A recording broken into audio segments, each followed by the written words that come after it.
कोडोली येथे स्मार्ट वीज मीटर बसवण्याच्या प्रकारावरून नागरिकांमध्ये तीव्र संताप व्यक्त होत आहे। सोमवारी चावडी भाग परिसरात ग्राहकांना कोणतीही पूर्वकल्पना अथवा सहमती न घेता नवीन स्मार्ट मीटर बसवण्यात आल्याचा आरोप नागरिकांनी केला असून या प्रकाराला ग्रामस्थांनी प्रखर विरोध दर्शवला आहे। दरम्यान कोडोली ग्रामसभेत यापूर्वी स्मार्ट मीटर बसवण्यास विरोध करण्यात आला असून त्या संदर्भात ठरावही मंजूर करण्यात आला आहे। 10वी उत्तीर्ण विद्यार्थ्यांनो, गावातून शहरापर्यंत प्रत्येक विद्यार्थ्याचं एकच स्वप्न स्वतःच्या पायावर उभं राहण्याचं। त्या स्वप्नांना कौशल्याची ताकद देत आहे संजय घोडावत औद्योगिक प्रशिक्षण संस्था ITI प्रवेश सुरू, कारण संधी पुन्हा पुन्हा येत नाही। तुमच्या उज्ज्वल भविष्यासाठी आजच संपर्क करा 837 899 35 79 आणि प्रवेश निश्चित करा। आम्ही घरात नसताना चावडी भागामध्ये बिना विचारपूस करता मीटर बदलून गेलेले आहेत। डिजिटल स्मार्ट मीटर लावून गेलेले आहेत। आमच्या जुन्या मीटरला काही सुद्धा प्रॉब्लेम नसताना आणि आम्ही तक्रार केल्यानंतर म्हणतात की या MSEB आम्ही काही त्यासनी बोलवलेलं का इथं मीटर बदलूया का काय करूया,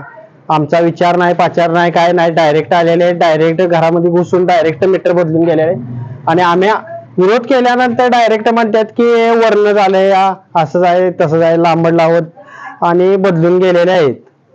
नाहीतरी मग तुम्हाला नंतर 8,000 रुपये घालून स्वतःच पैसे घालून मीटर नवीन बदलून तुमच्या सो खर्चानं बदलून घ्यावे लागेल अशी बोलून आम्हाला डायरेक्ट गेलेले आहेत। बदलून आता घ्या नाही तरी हे आम्हाला मान्य नाही। आमचं जी जुनं मीटर होतं तेच आम्हाला पूर्वीचं तेच हवं आहे। स्मार्ट मीटर सक्तीने बसवण्याचा प्रयत्न होत असल्याने नागरिकांमध्ये नाराजीचे वातावरण निर्माण झाले आहे। या संदर्भात नागरिकांनी ग्रामपंचायतीत धाव घेऊन ग्रामविकास अधिकारी जयवंत चव्हाण पाटील यांच्याशी चर्चा केली असता ग्रामसभेत मंजूर झालेला स्मार्ट मीटर विरोधाचा लेखी ठराव महावितरण कार्यालयाकडे पाठवण्यात आल्याची माहिती त्यांनी दिली।